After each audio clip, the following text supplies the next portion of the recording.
What do you know? We got this working. We have a quorum of 5 here. And so I think we're ready to call our meeting to order, our April 22nd Metro Management Council meeting. We have just a handful of people in the room, all Metro Management and county staff. And then myself and Commissioner Karski are here in the room as well. So got all 5 of us here. We have an agenda in front of us, and I think we're ready to get started. So we'll first see if there's anyone here for public input, which there isn't. I have to ask. So seeing none, we're going to move on to look at approving our minutes from March 25. March 25th meeting, I was absent, but Councilor Kiley and Commissioner Benninga joined via Zoom. You have those minutes in your packet here. I'd ask if there's any changes or a motion to approve those. Move to approve. Second. All right, motion by Kiley and seconded by Karski to approve those. Any discussion on that? All right, we'll take a vote. All in favor, say aye. Aye. Aye. Opposed? All right, those are approved, and we'll move on to item 4 on our agenda, which is our director's report from Scott. So Scott, the floor is yours, sir. Thank you, Mayor. First, I'd just like to say thank you to all of you, Mayor and council members, for your work in the public and keeping us safe during this time of Mr. COVID. Mayor? You bet. He's really hard to hear. I mean, it's real hard to hear him. Scott, you might want to come up and just talk directly. I can try this. Is this any better? Christine, can you hear me? Yeah, I mean, it's better, but Okay, I'll try and speak real close to the We'll mic talk here. loud and close to the mic, Christine. thank you. I'm not even that old. I swear I've got good hearing. Yeah. So again, just wanted to thank all of you as community leaders for the work that you're doing in our communities in Minnehaha County to keep us safe as residents, safe as public safety, and appreciate all the time and countless meetings that you've done to make that happen for us. So keeping that in mind, we'll try and keep this meeting today as short as we can and be respectful of your time, because I know you're Take very as long busy. as you need, very Scott. busy. Yep. Okay, we'll start off with the director's report. The Family First Coronavirus Response Act, known as the FFCRA. We have enrolled in the paid sick leave portion of that, which allows for up to 80 hours of sick leave for our staff members. We did not adopt the 10-week expanded family and medical leave for various reasons. As a public safety entity, we count on our staff to be available, and they're very essential to our operations. So we weren't able to adopt that portion. But what I would like to say is thus far, we've been very fortunate in our agency and have only used not even 70 hours yet for the whole entire staff. So we're keeping our staff safe and healthy, and thank goodness we haven't had to use this Family First Coronavirus Act to any extreme measure yet. So we're happy about that. Great. Some COVID-19 actions that we've taken at Metro Communications. We began by first saying, what do we need to do to make sure that our operations are consistent, are stable, and that we maintain a state of readiness. And what we did is we divided our operations into basically 3 report to work stations. We have a large room, which we normally refer to as our primary workspace.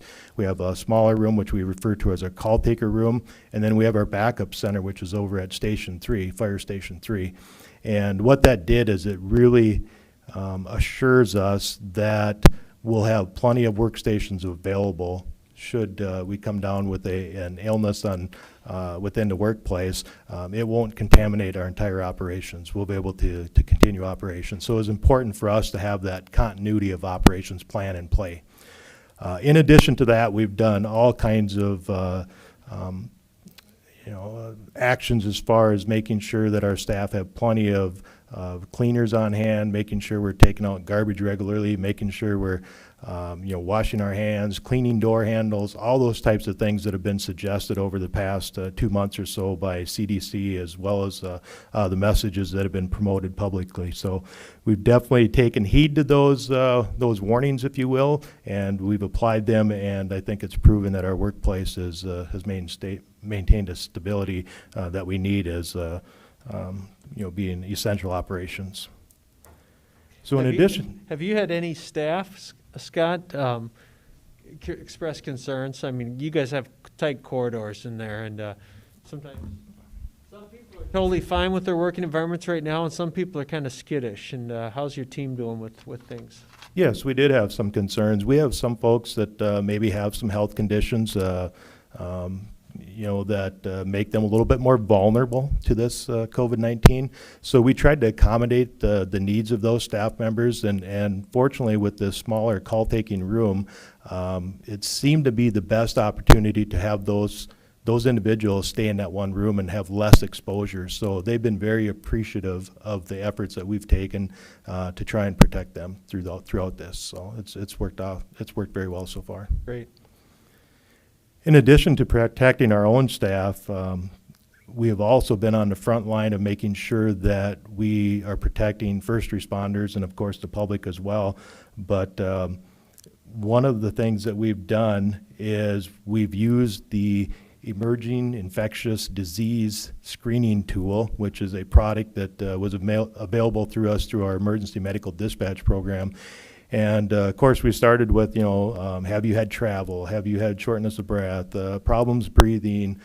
Those types of questions. But that list of questions continued to expand as we encountered more obstacles in the COVID-19 battle. And one person that's really done a lot of work in that area and been on the front line of that is Justin Faber, who's sitting at the table right here today.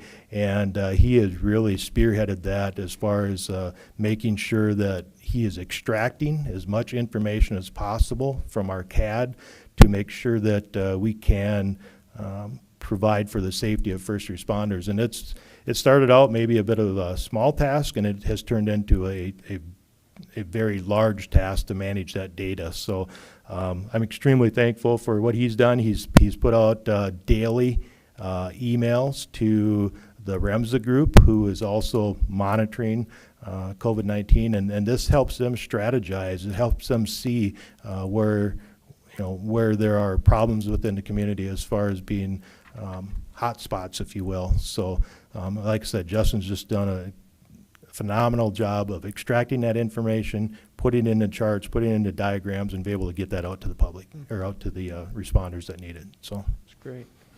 Thanks, Justin. the next thing on the list is good news. The South Dakota 911 Coordination Board announced a settlement in its litigation with NextGen, TCS, and Comtech. Those companies were involved in providing the previous 911 telephone system that we had prior to just the beginning of this year. And through that settlement, it will provide $200,000 in proceeds to be equally distributed amongst the 28 PSAPs in the state. And as a result of that, Metro received a payment for the amount of $7,142.86 that we can put into our funds. It just can't be used for anything phone related or anything that connects it to the CenturyLink contract, because they didn't want to have that affiliation there. So, but it is good news to receive a check in the mail. It's interesting that they divided it equally instead of by, yeah, we're shaking our heads. And my perception of a few of these rural PSAPs is that the phone ringing in the sheriff's car. Am I far off on that? Well, I think we're past those days. I think with the standards that the NextGen or the South Dakota 911 Coordination Board has put into play, we have some standards these days that that make it a requirement to have a PSAP, to have appropriate staffing, to have appropriate tools. So I think we're beyond that point, but nevertheless, it did draw some attention as far as whether it's equally split or, based on population or those types of things. Okay. Okay, the last thing I have in a director's report is the leadership team which includes the coordinators, the deputy director, myself, business manager, Anna. We're working on a business plan for the next 5 years, and there's multiple reasons why we want to do that. One is to create a roadmap for our organization. Two is to present a financial picture of where we need to be 5 years from now. And three is to set some real goals for our agency. What do we want to achieve in the next 5 years? So we're working on that plan. It's going to take us some time, probably similar to what the SWAT did last year. We spent about 12 hours developing that, and I suspect we'll spend about 12 hours developing this business plan. But I hope to have that to you in the next 2 to 3 weeks. And, it just provides a really clear picture of where we need to go in the future with Metro Communications.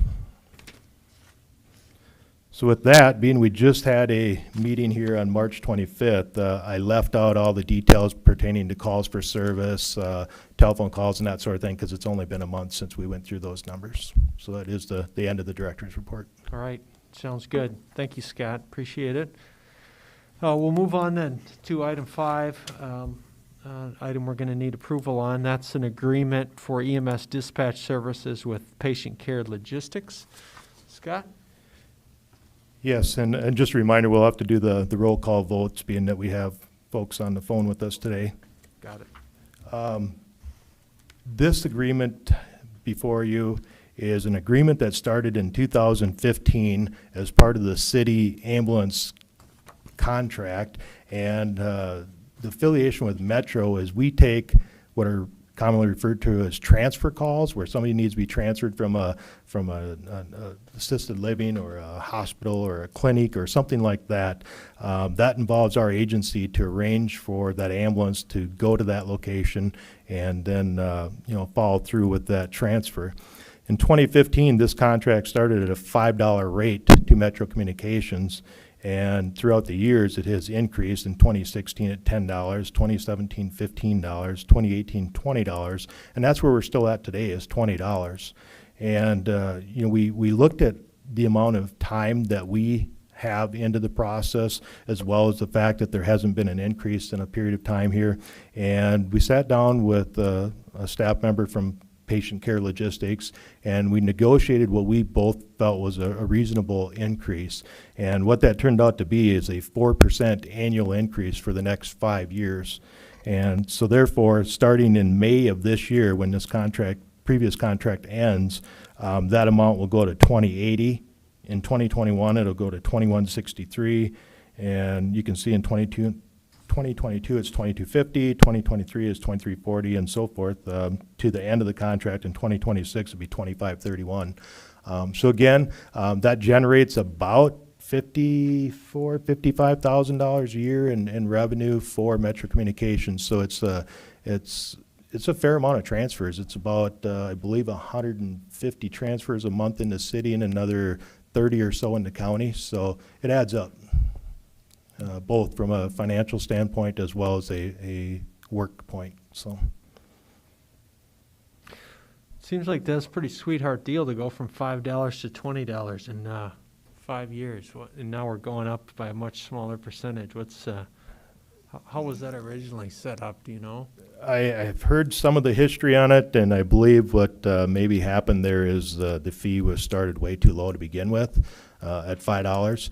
And it was soon recognized by leadership at that point in time in city and county government that fee should be higher, which was also the reason why it increased drastically at $5 a year to go from $5 to $20 in a matter of 3-4 years. So. Sure, okay. If I may, Mr. Mayor.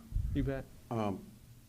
So was Metro doing this before 2015 and not charging at all? I mean, why are you involved in it anyway? We are involved in it because of the contract that was created between the city of Sioux Falls and its ambulance service, which was Patient Care Logistics.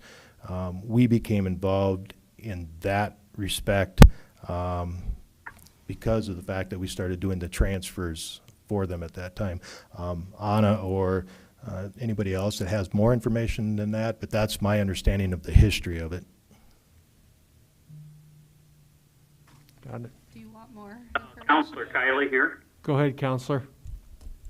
I do recall making this increase because we were going through budget presentations back probably actually in even in 14, and we had identified that, and then finally that was when Mayor Huther was chairing the committee, but we did then make the motion as a group to looking into the increase of this fee, and I do believe that was the increase was based on what other markets are charging, and so I do recall this. I can't believe that it's already been 4 years ago, though. I guess from my perspective, Counselor, it's not the what, but the why, and that's the puzzling part to me. Do we need to be involved in this process? At this point, we do. My understanding is when somebody wants a transfer, whether it's a clinic or assisted living, whatever it might be, they would contact this number that feeds to an organization that is out of state, that's part of patient care logistics, and then that organization works with Metro Communications to make that process occur. Justin is also heavily involved in this and has daily phone calls talking about those types of things, so he might be able to add some more information. Yeah, so I think just to kind of clarify on why we're starting to do this now than what we did before, the previous ambulance provider, Rural Metro, we did station-based dispatching. Mm-hmm. So when we would get a 911 call for an ambulance, we would dispatch the station. We wouldn't know how many ambulances they had or which ambulance was going to be responding to the call until they were already going. When we switched to patient care, it's system status management. So Metro controls all of the ambulances in the system. And so from a transfer perspective, the way we see it is the patient's already at a hospital. They're already receiving care. So if we have one ambulance available and only one, then we hold the transfer. Okay. And we wait until we have more than one so we can still cover an emergency if it happens. And so we have to know about the transfers to be able to hold them, to know that we're not wasting resources. And so that's kind of the start of, well, we have to take them, we have to control them, but it's not really a 911 call. So hence the contract for privatized service. Okay. So, and the reason I'm asking the question is, I mean, I don't think we should be doing this and losing money on it. So that's my concern, you know. Which was the concern of the $5. Yeah. Was, are we losing money at that rate? And the answer really was yes. Okay. Yep. Okay. Thank you. Other questions on the phone on this item? All right, then we just need to take a vote to approve this contract. We're going to do a roll call vote on it. I'd move approval. Second, Kylie? All right, motion approved by Karski and seconded by Kylie. Counselor Karski? Aye. Or Commissioner? Sorry, I'm going to probably call you I've heard Counselor the every other time. one, so I'm I'll good. just go last names. Karski's an aye. Kylie? Yes. Erickson? Yes. Benninga? Aye. Tenhaken is an aye. That's 5-0 vote on that, approving that. We'll move on then to item 6, which is March financials. Okay, I'm going to ask Business Manager Raker to come up and go through the financials, and then also on that last item, Mayor, we'll just need your signature on that Got it. document. Thank you. Good afternoon. Let me know if I'm not speaking loud enough or if I need to get closer to the mic. You have your March financials. They are on the web, and they were also handed out for those in attendance today. And so this is our financial status as of March 31st. There are 3 documents within the financial report, and the first is a balance sheet. Looking at the balance sheet, cash is down since March of 2019. That is, again, expected because we have been spending some of our reserve. It's reflective in great part due to planned use of cash reserve, but it's also offset by timely receipt of 911 surcharges in 2020.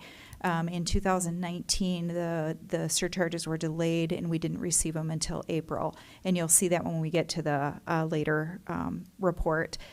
You'll also notice that the accounts receivable has increased by about $7,000, and that's due in great part to increased audio requests, which is just increased activity, and that's something we really don't have control over, how many attorneys request audio requests. And then also it's reflective of a larger budget, a larger expenses in 2020, and so the PSAP fee increased to the city of Brandon. I think I'll jump down to accounts receivable and, to accounts payable. Jumping down to accounts payable, you can see that the payable is about $20,000 less in 20 than it was in 19. And this is really just reflective of the timing of payments. It's also reflective of the fact that in 2019 there were 3 pay periods in March, and the last was March 29th. And so there were larger expenses for retirement and some of our benefit-related expenses than in 2020. So it's reflective of 2 pay periods this year versus 3 in last year. Any questions regarding the balance sheet? Is there anything you'd like me to drill down on that you have any questions about? Well, the pension fund balance, what's the big delta there? The pension fund balance, so all the entries that you see that talk about net pension asset, pension deferred outflows, those types of things, those are all our year-end adjusting entries for GASB 68. And that has to do with our share of assets and liabilities under the South Dakota retirement system based on our staff, our contributions, and our potential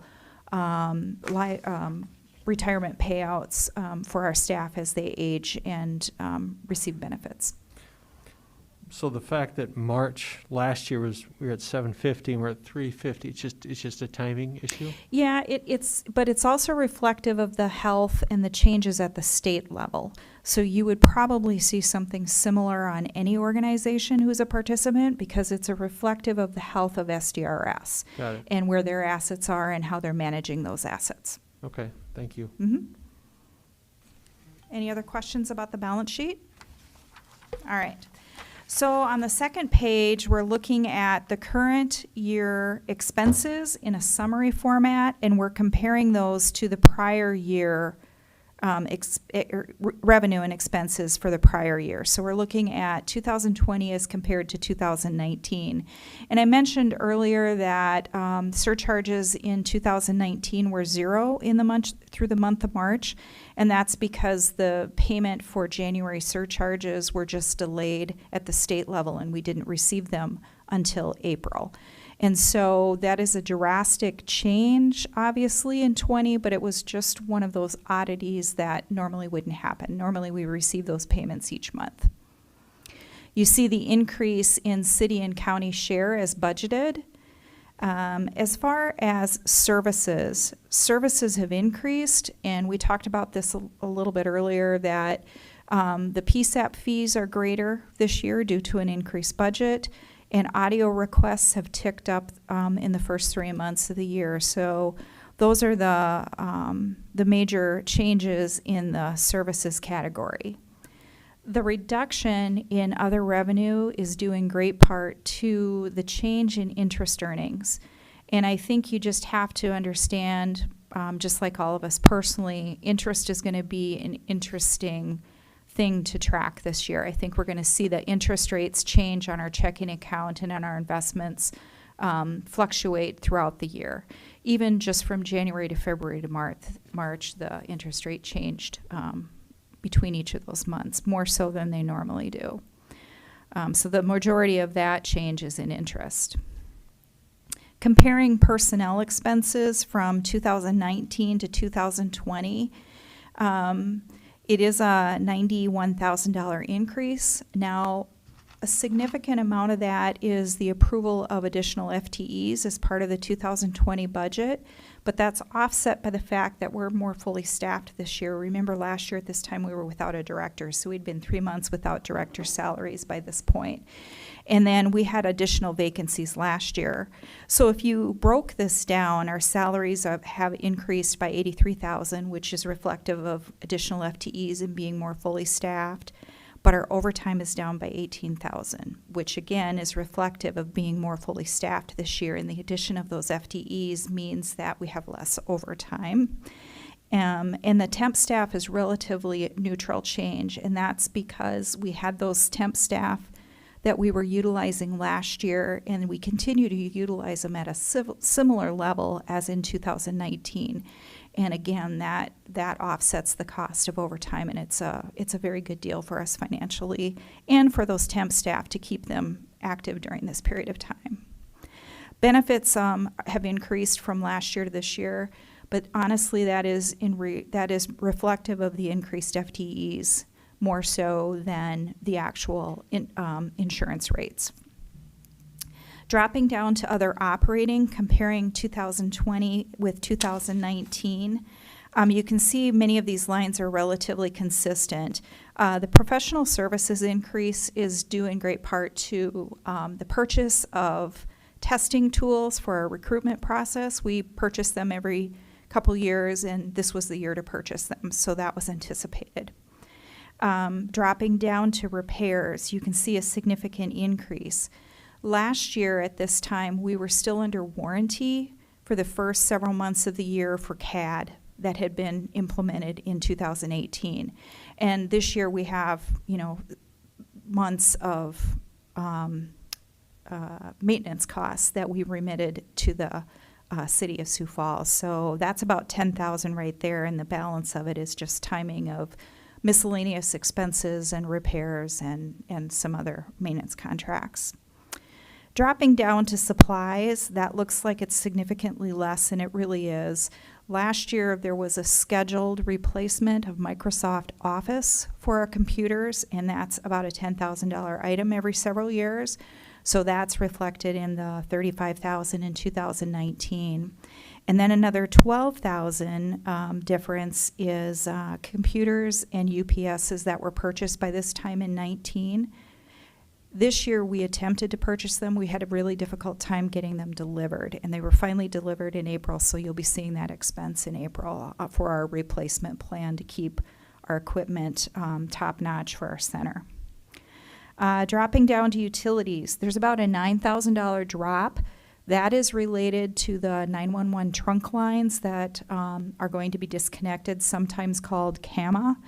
And we have received March bills, but CenturyLink has advised us to wait to pay that pending a credit. And so that is the $9,400 difference there. Any questions about comparison to prior year? Any question on the phone? No, ma'am. Don't have any. All right. Down here. All right, thank you. Moving on to the last spreadsheet is a comparison of our current year budget to actuals. And we show an adjusted budget for the actual period we're reporting, but we also compare it to the annual budget so you can see both figures. And that's something, as a council, that was requested some time ago. So starting at the top with 911 surcharges, you can see that we're $3,200 or $3,300 under budget. Something that we have noticed is that statewide lines are very flat, but we are growing. So the population and the number of lines that we are seeing through the city of Sioux Falls in Lincoln County and Minnehaha County has been increasing ever so slightly, while the state is remaining fairly flat. And so what that means is our traditional 911 surcharges that flow through Minnehaha County for the city and for the county are growing, while our incentive funds that are a pie of the statewide pool are remaining fairly flat or even pretty stagnant. Go ahead. Mr. Mayor? I remember this conversation, excuse me, 3 years ago when I was on this board. There's no way to tie a phone to a county or a PSAP, is there? I mean, the state gets the revenue, but they really don't know where that phone is at. I mean, it could have a 612 area code or whatever. Has that been figured out? Yeah, so with landlines, they're tied to the physical address, and so GIS is super important as city boundaries and annexations take place to stay on top of remitting those to the appropriate city if it's outside a county or the appropriate county. Right. And City of Sioux Falls is not the only city across the state who extends into another county, so it's not unique to us. As far as cell phone lines, those are tracked by the contract that is set up and how that billing address and the location address is identified. It doesn't necessarily mean that they're actually residing there. You could have a college student in Texas, but if your home address is listed as Minnehaha County or Garrettson or Sioux Falls, all of those surcharges are going to be remitted to Minnehaha County. And the opposite is true for a parent living in Lubbock who has children maybe attending at USF. So it's all about making sure that that contract is accurate. So if somebody does move and they don't update their billing address immediately, it's possible they might not flow correctly, but it's a pretty it's a pretty basic but a pretty complex system all at the same time, if you know what I mean. So if a company, let's not to pick on anybody, but Sanford, for example, they're domiciled out of North Dakota, and if they use that for their address, we don't get the benefit of the 911 surcharge? I wouldn't necessarily say that's true. I think it's going to depend on how those bills are set up. So if they have a bill, or if they have phone services at each of their clinics and they're set up independently, I would think that it would be listed as the location of that landline. What has happened in recent... Not landline, cell phones. Oh, well, if they're providing cell phones, yeah, that might be interesting. Again, it would depend on how it's flowing. The other thing that's occurred in recent years is you're seeing more VoIP for business lines. And as you see that, it's remitted based on the maximum number of calls that can be thread through that pipe at any point in time. And it's more efficient, which means if you have businesses who exceeded the 100 lines per business in the past, but they're now able to be more efficient with like a T1 or something like that, they might fall below that 100 now. So you might see some lower changes there. But we continue to see a drop in landlines, an increase in VoIP, and an increase in cell phone. Mm-hmm. And something we have talked about recently is we don't know what's going to happen right now. In the economy, tough times of 2008, 2009, we saw a lot of changes in the line counts. We saw landlines drop, cell phones increase, a lot of movement as people were trying to determine, how do I make my finances work at home? Have we seen all that move yet? I don't know. Might we see some of those changes? Entirely possible. Okay.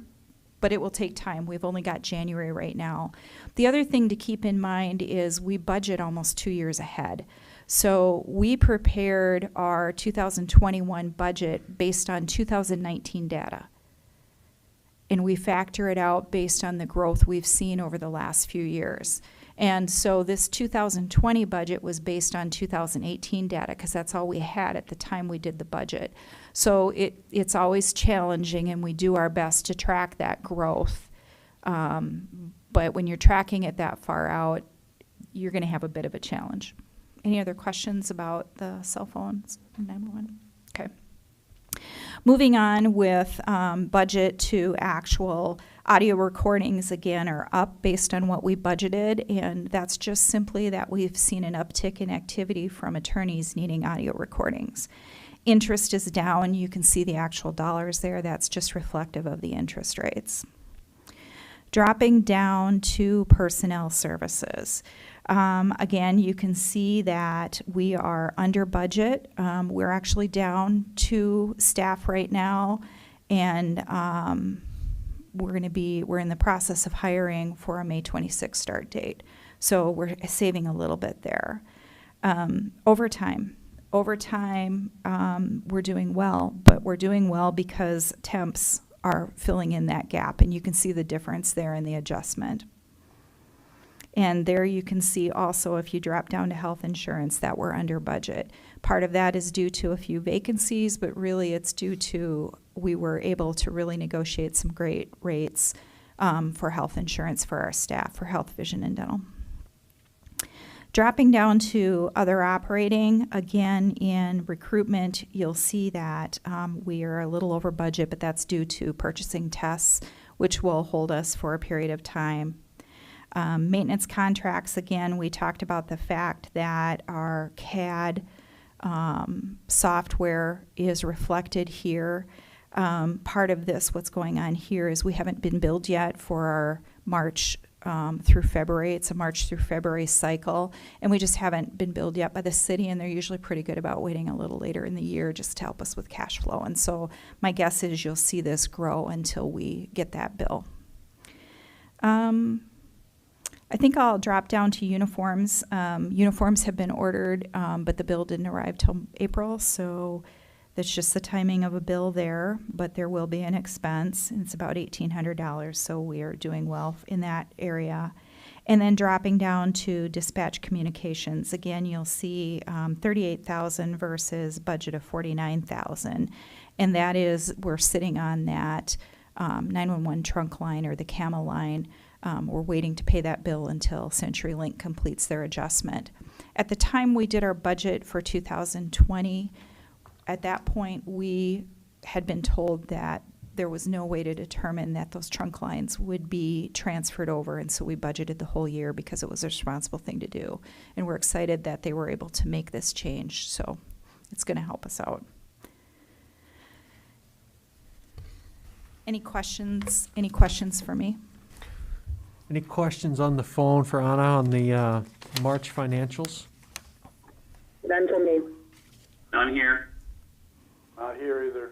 All right, I'd look for a motion to approve these.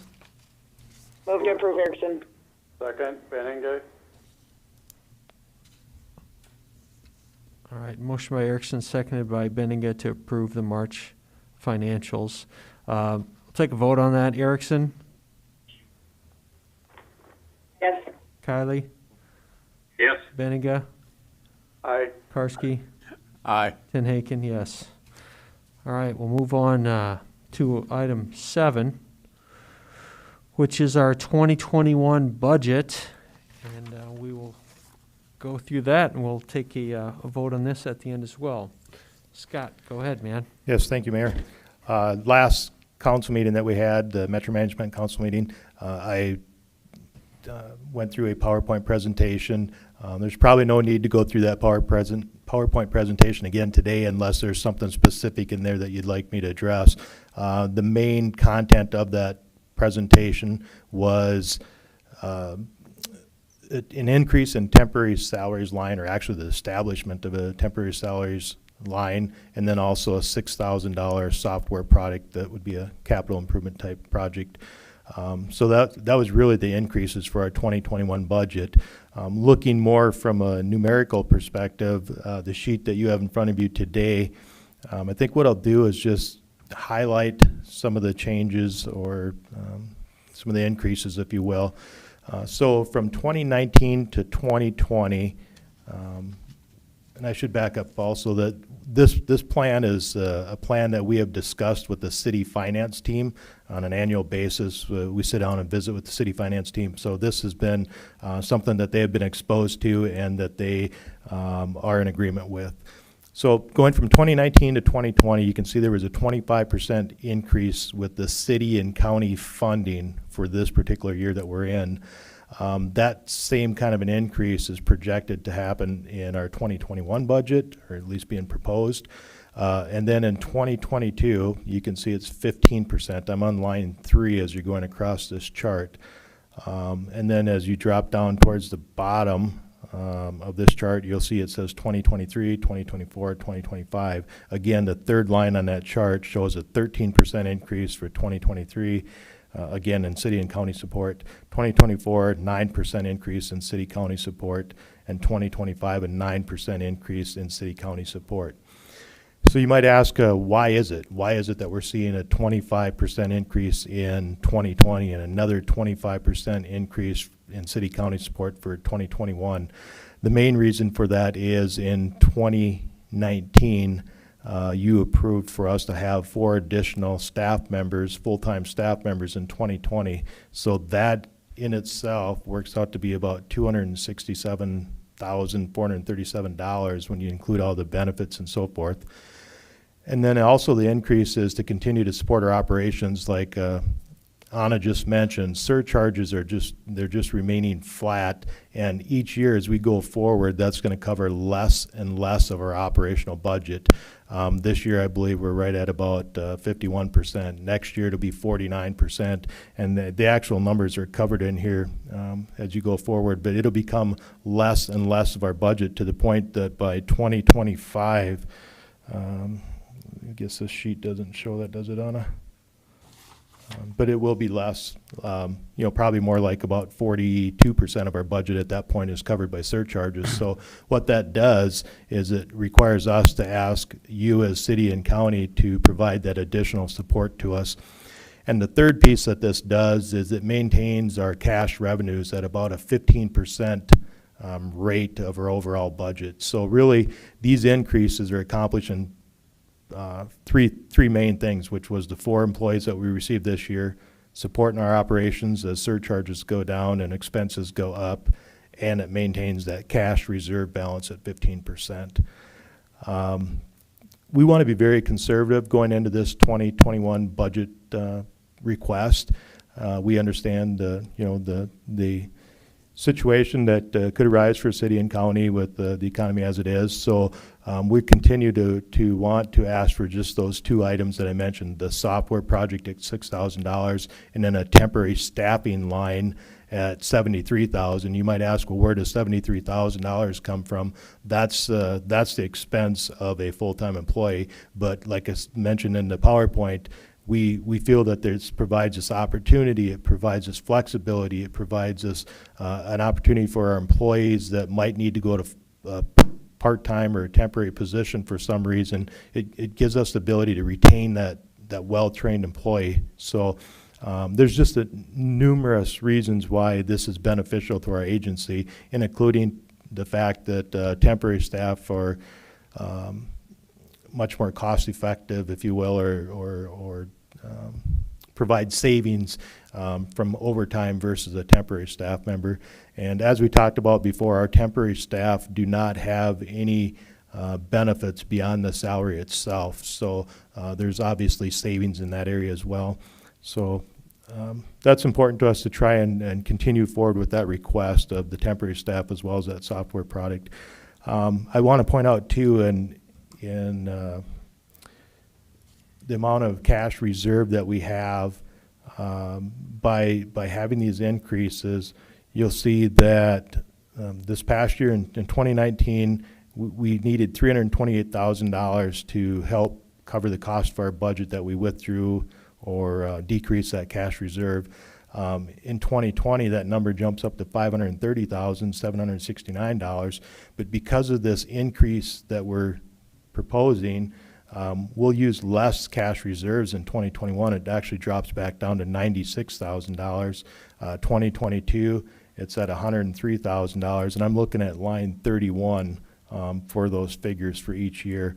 And then on line 43, you can see that in 2023, that number drops to $78,000. 2024, $100,000. So what it does is it allows us, even though you're supporting us at a higher level in 2020 and 2021, that'll allow for us to use less reserves, which helps build or maintain that level of 15% reserves. And that number this year is at $745,000 in reserves, but in 2021 it drops to $700,000. In 2022, it drops to $653,000. And then it's pretty steady from 2023 at $634,000, 2024, $595,000, and then 2025, $554,000. So again, those numbers projected out 5 years. Taking all those things into consideration is the reason that we're proposing, again, a 25% increase in support from city and county for 2021 to help us manage this budget. Are there any specific questions in here? I know there's a lot of information in this budget sheet, but I tried to just highlight the areas that will be most impacting. No, thank you, Scott. I know you went through the kind of the grits of it a little bit more last meeting. And I assume you mentioned this, but the city finance team, Tom Huber, helped work with you on this and is comfortable with these projections and this cash plan. And Yes, last year when I came on board, we met with Tom Huber then, and then this spring we went back and met with Tom Huber, and the numbers stayed pretty steady from last year to this year, and we felt that this was still a good, valid proposal going forward. okay, great, thanks. Anyone on the phone? You guys have questions for the proposed 21 budget? I don't have any questions, but I do know that our challenge is that the surcharges just simply are not keeping pace with our costs and expenses. They've, it's gone over just since 2008. It was pretty close, but since that time, it's less than half of our overall budget. So unfortunately, that puts more of a burden on the city and the county, which it makes the agreement that we just ratified even more important in terms of what we can collect from transfers. Because otherwise, that's just going to be more money that's going to have to come out of city and county budgets. Mm-hmm. Mm-hmm. The challenge that we face too is so much of our budget, 85% of our budget is personnel, and then approximately 13% of it is contractual obligations for equipment and maintenance. So that doesn't leave a lot of wiggle room. Mm-hmm. You're down to about 3%. Mm-hmm. Commissioner Karski, do you have a comment? Yeah, and if you address this, I apologize, Scott. 21 and 22, any personnel growth factored into there? Yeah, sorry, I didn't address that. In 2021, I am not asking for a full-time person, but I'm asking for that temporary salary instead. But yes, in 2022 and 2023 and 2024, we would ask for one additional staff member in each one of those years. And that's noted over here on line 16 to the far left side of the page. It says there's 4 approved in 2020 and then one each year, 22 through 24. Thank you. Any other questions on the phone? Other than that, I do appreciate Scott thinking out of the box in terms of the 4 attempts and how that provides us with the coverage of a full-time equivalent, but saves us greatly in terms of paying benefits. All right, I'd entertain a motion to approve this the budget. Move to approve. Second. All right, motion by Kylie, seconded by Karski on that. Any other questions or discussion before we vote here? All right, we'll take a roll call vote. Karski? Aye. Kylie? Yes. Erickson? Yes. Benninga? Aye. Tenhaken is an aye. That is a 5-0 pass. All right, I don't believe we have any business that qualifies or is needed for exec session today, unless anyone on the phone feels otherwise. So if not, we're going to move to adjourn. I'd look for a motion and a second on that. Move to adjourn, Erickson. Second, Kylie. All right, Erickson with the motion, seconded by Kylie. We'll just take a voice vote on that. All those in favor say aye. All right. Aye. Opposed? All right, we are adjourned. Thank you, guys. Thank you. Safe, everybody. Thank you to Monty and Anna, too, for getting, I know this is a pain. We're having to figure things out on the fly with these meetings, so I know it's a lot more work than it looks like, so thank you for your help. Very much. All right, have a good night, everybody. Thank you. You too, thank you. Yep, good night. Thank you.